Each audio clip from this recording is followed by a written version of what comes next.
You've got thugs running around Westport, and you have a Jackson County legal system that is not holding them accountable. I can't believe it. Talk about a bombshell. Wow. 6:05 on a Wednesday morning. It is great to be here. A hump day on KCMO Talk Radio. I can get used to these 4-day work weeks. But this is something I saw last night on Channel 9, and it got sent to me by multiple people before I even saw it on Channel 9. And it's tied to something that happened the other night in Westport, where a mass casualty shooting took place, and this was the fourth one since 2020. We told you about it yesterday, and it happened Saturday night into Sunday morning. Well, one man has been implicated in 2 of the previous shootings that have taken place in Westport. 3 previous cases in the court system remain unsolved, and this goes back to February of 2020. When 17-year-old Devin Harris was gunned down near the corner of Mill and Westport. So you've got 4 mass casualty shootings since February of 2020. And there's one man in particular who has been involved in multiple shootings down there in Westport. His name is Levant Carter. He is now 23 years old. And KMBC actually doing a very good job trying to get to the bottom of what exactly is going on down there in Westport and why this is happening. That would be my observation, that we're getting some journalism going now. Yeah. You know? Yeah, there's So actually some capital J journalism going on. This is Andy Alcock, Channel 9. Let's start calling him the Cock. Andy, doing big-time work there. You know, they may call him that in the Channel 9 newsroom. Horror stories about that, yeah. I mean, listen, he needs some kind of a nickname. He's doing the hard journalism that needs to be done around this town. I don't know what Mark's finding so funny in there at 6:07 in the morning. Nothing, just like a rooster. Yeah. Chest puffed out, walking That's into right. the room. You know, Andy should be walking around town with his chest puffed out a little bit. He's doing good work at Channel 9, real journalism. I like this. So here's the report from Andy Alcock at Channel 9 talking about how there's one individual in particular who has been involved with multiple shootings down in Westport.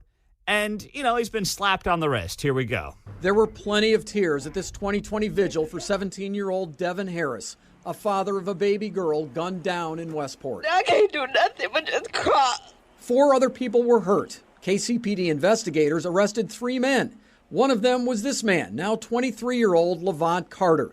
However, according to a spokesman for the Jackson County Prosecutor's Office, the case has been dismissed. I think that we should have zero tolerance for those sorts of things. There is no reason you need to bring your gun to a bar. Fast forward 2 years. Another mass shooting outside Westport's now closed ale house in 2022.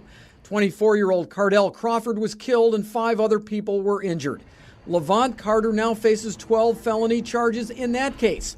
The same Levant Carter, whose case was dismissed in the 2020 shooting. A Jackson County judge placed Carter on house arrest. He's scheduled to go to trial at the end of September. For victim Devin Harris's family, it's unclear if anyone will be held responsible for his 2020 death. People take things and they go too far. Kansas City has to do better. Let's be very clear. Kansas City doesn't have to do better. The people we elect have to do better. Now, if there's anything Kansas City can do better, it's stop electing some of the idiots that run this town. That's what Kansas City can do better. But the people in elected office, at the prosecutor's office, to City Hall and elsewhere, they're the ones that need to do better on behalf of the citizens in this town. And yes, the citizens can vote better, but still, ultimately, it falls on the people who run for office, who choose these positions, want to get elected to them, and then get elected and do an absolutely terrible job.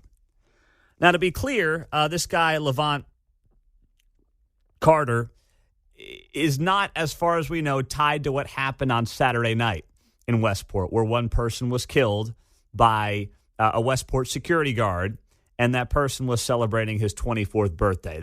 And 5 other people were also shot on Saturday night into Sunday morning. 1:20 in the morning it was on Sunday.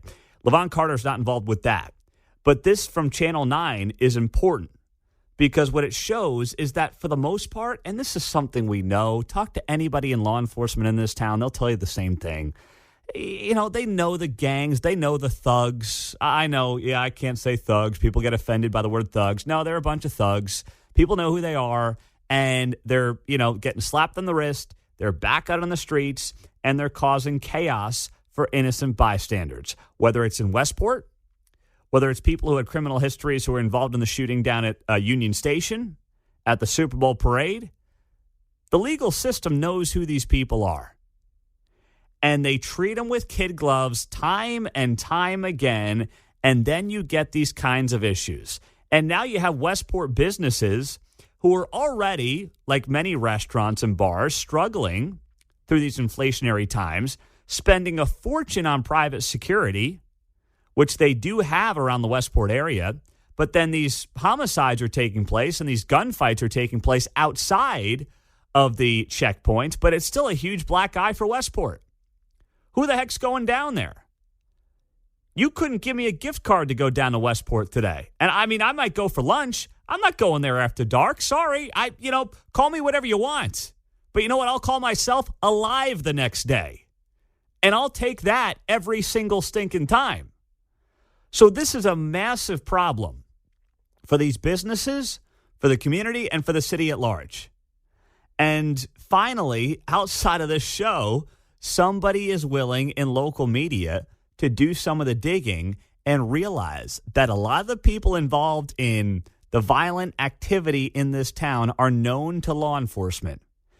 And they're known to prosecutors and to judges. And the same people that end up committing these crimes, and usually their crimes get more violent over time, they're not a surprise. It's not like somebody goes from being a choir boy and a straight-A student to suddenly committing homicides. That's not typically the path that people go down that lead to them being killers. There's a process. There's a path that, this thing typically takes in society. And if you don't nip this stuff in the bud early, if you think that these people are ultimately the real victims, they're societal victims, we've let them down as Americans or as a culture or whatever other BS cockamamie idea you want to, gin up to make yourself feel better about letting criminals back out on the streets, fine, whatever. That's what Gene Peters Baker and judges do in this town, in Jackson County in particular. It doesn't make it right. You're putting people at risk every single day by doing it. And that's why the greatest thing that Mayor Lucas could do, there's only so much he can do. He's got a spot on the Board of Police Commissioners, but the greatest thing he could do is use his bully pulpit to call out soft on crime prosecutors, to call out judges, and to say it is time that in this town, we crack down on the criminals, we crack down on the thugs, even though he doesn't like that word, and we put these people where they need to be. And we get a jail in this town as well, as quickly as we possibly can.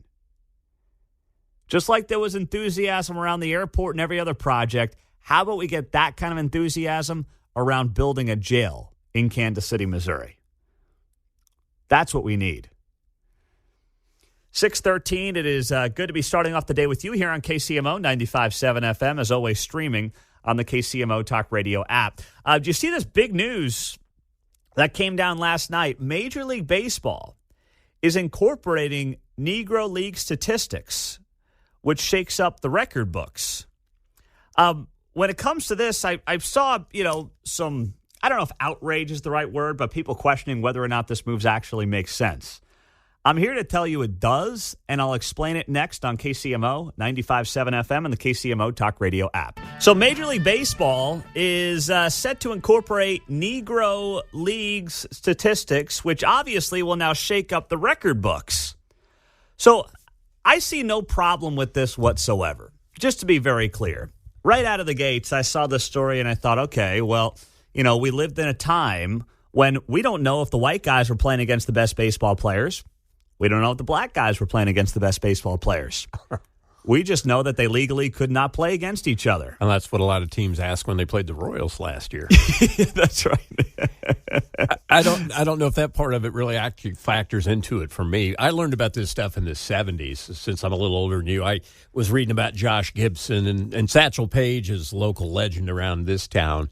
Is big. Yeah. So I was aware of him, Cool Papa Bell, and different people like that. I guess in my mind, I kind of I never kept a record, but I always knew Josh Gibson was up there every bit as good as Babe Ruth, if not better. Yeah, right? Exactly. I mean, people will know some of those big Negro it's not like Leagues we're going to names. be handing out bonuses. I got to thinking, it's kind of hard to put it all together because the Negro Leagues wasn't a consistent thing necessarily. It was different things at different times.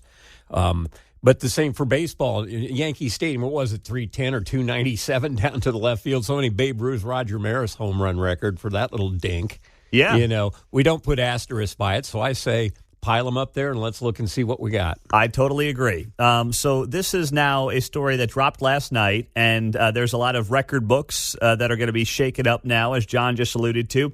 Josh Gibson became Major League Baseball's career leader with a .372 batting average, surpassing Ty Cobb's .367. 2,300 players from the Negro Leagues now incorporated after Tuesday's announcement from a 3-year research project. And I'm looking at it, and I'm seeing some of the pushback and blowback of people saying, well, why don't we just incorporate the minor league stats? Why don't we take the, Japanese stats, the Mexican stats? The difference, obviously, going back to that period of time in the country, is that people could not play at the supposed highest level because of their skin color. That is different than calling this somebody's minor league stats, Ichiro Suzuki's stats from Japan. That is very different because of the skin color involved here. So that's what this is about. Absolutely very important. And we're talking about American baseball. Yeah, You go ahead and you stack up the Japanese and the Mexican, and then we can put them all together and have the big conversation. That'll be fun, sure, but not to put them all together necessarily. Because we're talking about the nation that we lived in. Exactly. This is about American baseball. Yeah. So now you look at it and you say to yourself, okay, what does it mean big picture-wise? Well, here's the bigger picture. The bigger picture is that the Major League Baseball record books have become so tarnished and so meaningless that sadly none of this really matters anyway. When I was a kid, you go back to the 90s, and you knew all the big-time stats. You knew the 3,000 hit mark was huge. You knew, Babe Ruth's home run record. You knew Hank Aaron's home run number. You knew all these numbers. They mattered. And then Major League Baseball got wildly hypocritical. Major League Baseball, which turned a clear blind eye to the steroid era, suddenly was like, we can't have these guys in the Hall of Fame. We can't do that. So that was number one. That's when Major League Baseball started to lose a lot of its credibility.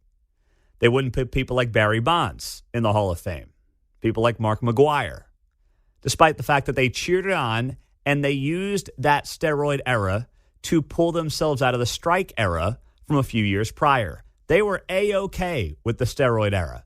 It helped them dig out of the mid-'90s malaise that they found themselves in. But then when push came to shove, they were like, oh, we can't have that. So that was strike number one. Then there was the whole thing of embracing gambling while Pete Rose sits on the sidelines. All major professional sports have embraced sports betting while a guy like Pete Rose still can't get into the Hall of Fame.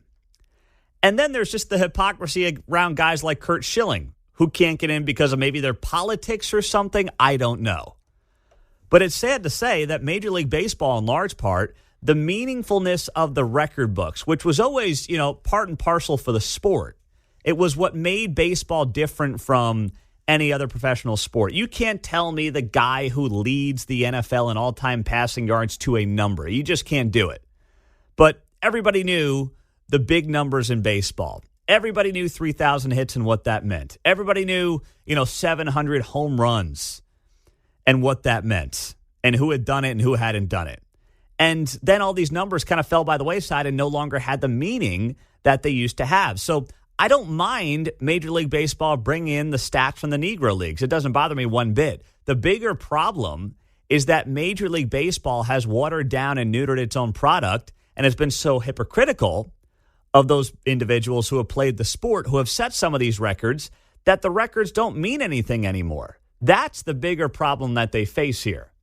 913-408-7957. Mark's in Olathe. He's on KCMO. What's up, Mark? Good morning. Well, good morning. A story I had heard about the Negro Leagues came from I had a great chance of meeting Buck O'Neill several times, and he said that the best Negro League player he'd ever seen was Charlie Pride. He played for the Negro Leagues in Birmingham, and he said Charlie Pride would have been, had it not been for a shoulder injury, Charlie Pride would have been the first Negro League player of the majors when everybody was saying Jackie Who.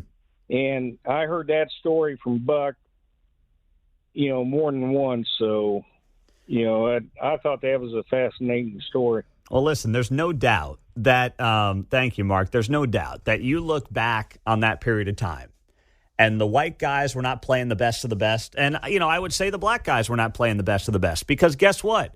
It's a combination of the two that would have gotten you to the place where the best players would have been on the field. And we eventually got there, obviously, but it took time. It took longer than it needed to.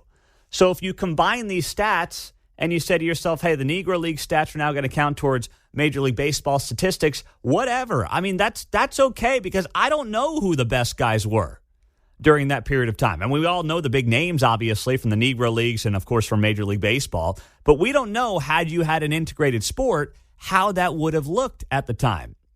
Who would have been the best of the best? And John is right to bring up Babe Ruth and that little right field porch there for the lefty. Dink. For the Bambino. 297, Roger I Maris. think it was. Yeah, that's what I was thinking. Down the right field line. Because of the A's tried to copy it here in Kansas City.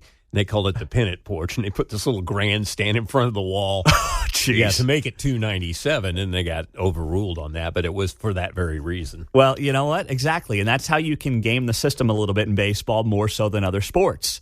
And that's fine. But now you look at it and you say to yourself, okay, we will now get to learn some of the names. Or not us, but, a lot of people are going to get to know some of the names, hopefully, from the Negro Leagues. And also, hopefully, it brings more attention to the museum out here in Kansas City, which I would have absolutely no problem with whatsoever. And I hope that the museum and Bob Kendrick do a good job, continue to do a good job promoting much of that here in Kansas City and bringing that to the mainstream Major League Baseball fan.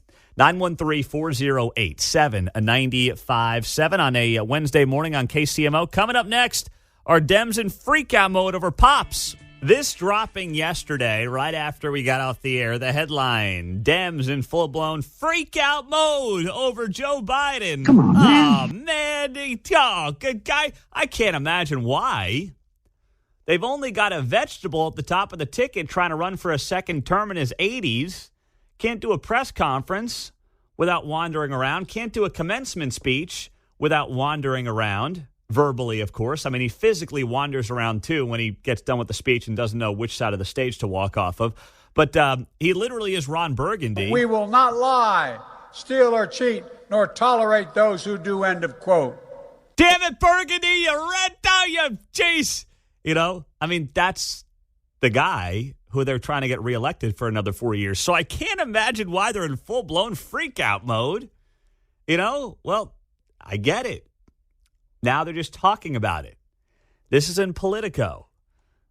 And the article goes on to note a pervasive fear, a sense of fear has settled in at the highest levels of the Democratic Party over Joe Biden's reelection prospects, even among office holders and strategists who had previously expressed confidence about the coming battle with Donald Trump. All year, Democrats have been on a joyless and exhausting grind through the 2024 election. By the way, Americans have been in a joyless, exhausting grind for 4 years. So welcome to our world. Okay? But now, nearly 5 months from the election, anxiety has morphed into palpable trepidation, according to more than a dozen party leaders and operatives. And the gap between what Democrats will say on TV or in print and what they'll text their friends has only grown as worries have surged about Joe Biden's prospects. 2020 was easy. In 2020, Joe Biden had a reason to stay home, to not campaign, to campaign from his basement, to campaign on Zoom, and let the Democratic Party and its operation do a lot of the heavy lifting. Go out there, collect the mail-in ballots, get the early voters out, get people to the polls, and they could do it around this idea of, well, orange man bad, COVID, Donald Trump, awful man. That's what they could do. 4 years later, it's much more difficult. You have to actually campaign. COVID's not a thing anymore. Although yesterday I did pick up my vehicle somewhere and there was someone in a mask that was helping me sign my papers. I was very confused. I thought I had reverted back to 2020 for a second. But, you actually have to campaign now if you're Joe Biden. You actually have a record to run on, and boy, oh boy, it ain't good. And you are stuck once again 4 years later trying to make your entire campaign about orange man bad. About, well, Donald Trump. Oh, scary Donald Trump. Dictator Donald Trump. You send out goobers like Robert De Niro to street corners in New York to try to do your bidding for you. That's what makes this a much different election cycle than 4 years ago, even though it is the same two guys. So Karine Jean-Pierre was asked about this yesterday. She's the White House press secretary, and here's what she said. Are you guys here at the White House in full-blown freak-out mode? What are you talking about? What are you talking about? There's a Politico story. It sounds like Democrats... Sounds like she's hitting on him. Peter!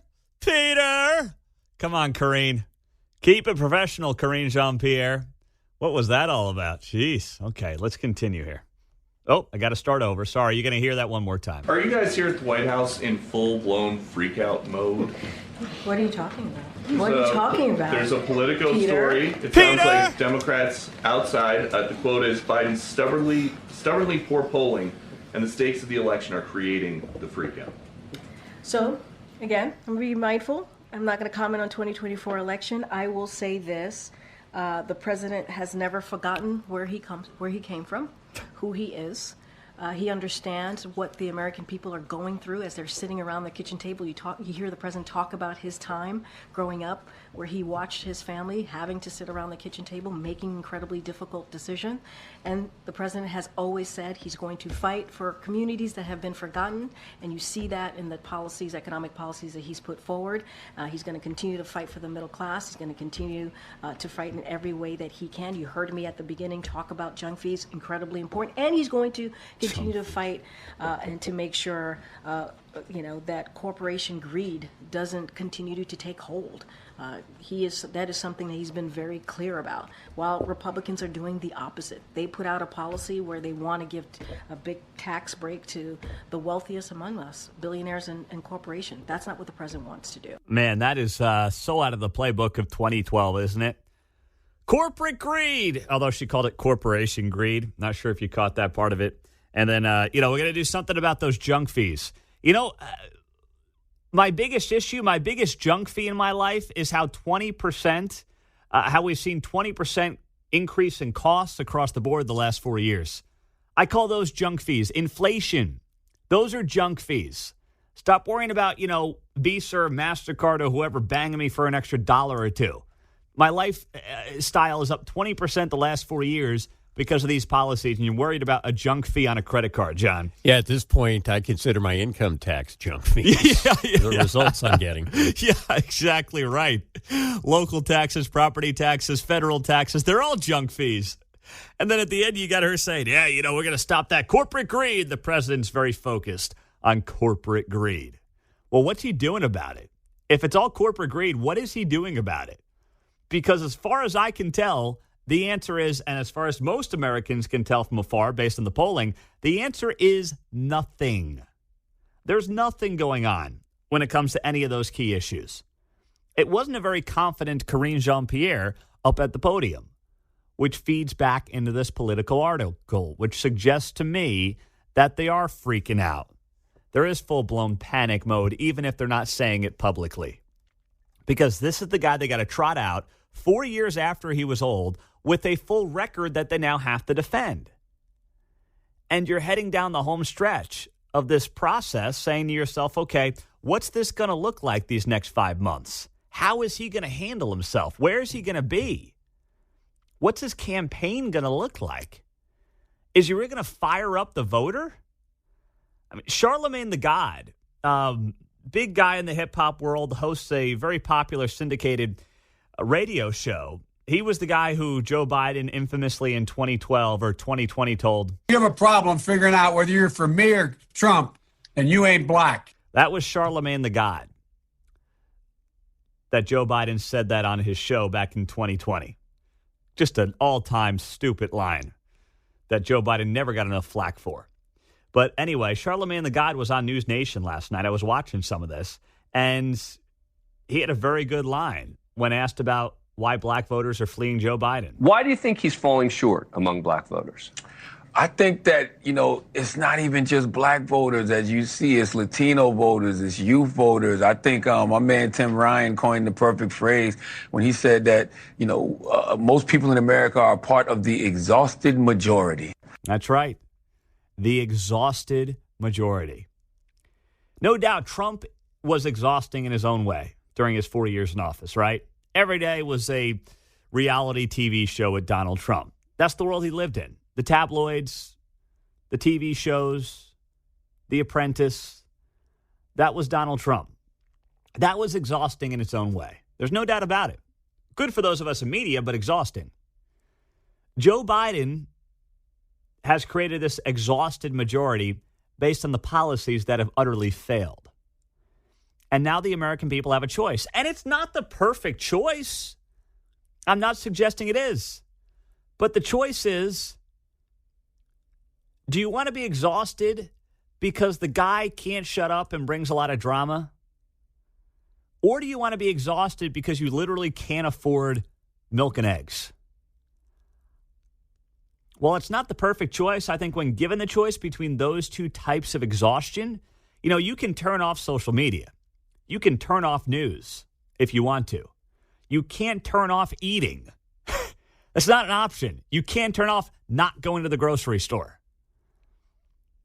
And that's why all polling suggests Donald Trump does have a leg up right now. And this full-blown freak-out mode that Politico is writing about for the Biden team is very much understandable. And they should be freaking out. There was such little coverage of this from Sunday night at Celebration at the station. I totally missed it. But I did want to share with you what we were able to find out yesterday after the Free Palestine and Ceasefire Now phrases showed up on the side of the National World War I Museum and Memorial on Sunday night for Celebration at the station. Now, I watched a little bit of it just from the couch. With 3 little kids, I'm not making it out there right now. But I did watch some of it. Of course, this did not make the TV. But some of you brought it up yesterday on the show, and I was only able to find one article on this from Channel 9 KMBC. But even that one article didn't really have any substance to it. It just read as follows. After a march for a ceasefire last weekend, more Kansas Cityans are calling on leaders to support the people of Palestine. By the way, that doesn't really exist. That's not a thing. But anyway, we'll continue here. Last night, they write, during the city's annual Memorial Day ceremony and fireworks display, celebration at the station, protesters with Free Palestine KC projected an outline of the Palestine, along with the words Free Palestine and Ceasefire Now, onto the side of the National World War I Museum and Memorial. And then they shared a statement from the Free Palestine KC organization.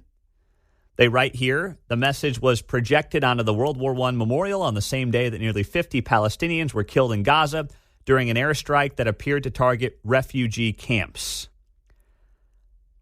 Let me just stop right there for a second.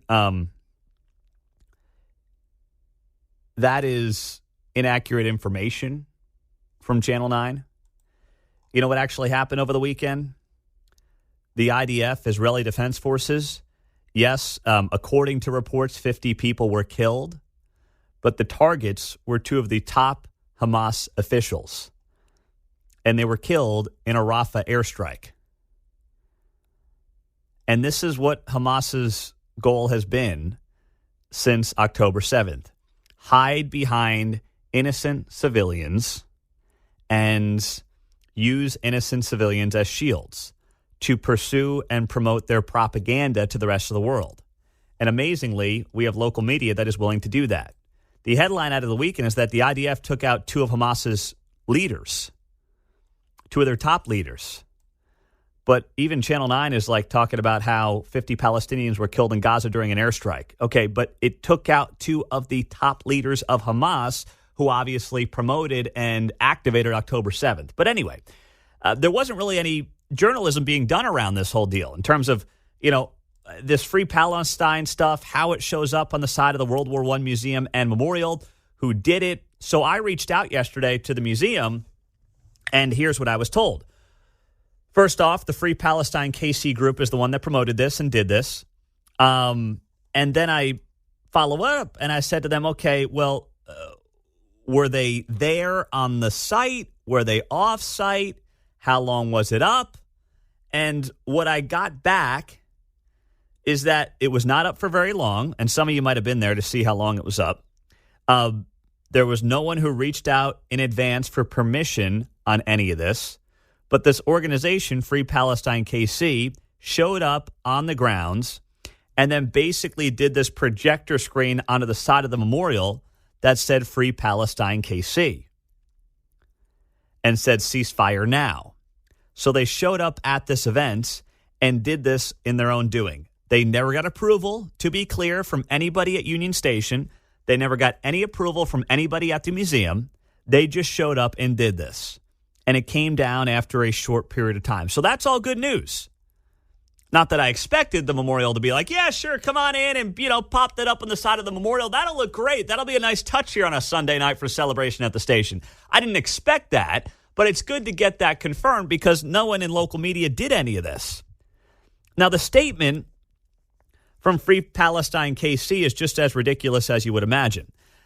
Their statement read as follows. On May 26th, while cities around the country celebrated with family and fireworks and music and cannons, Israel exacted 7 precision airstrikes on a camp housing displaced Palestinians in Gaza, in an area designated a safe zone, murdering nearly 50 Palestinians and setting the camp ablaze. I mean, that's propaganda right there. That's what that is. Israel exacted 7 precision airstrikes on a camp housing displaced Palestinians. They targeted leadership of Hamas, the worst terrorist group on the planet right now. That's what they did. I mean, the fact that anybody locally is taking these people seriously is comical. And I got to give Quentin Lucas credit where it's due. He's not taking them seriously. They demanded, the city put out this ordinance last week to demand a ceasefire. And he told them to pound sand.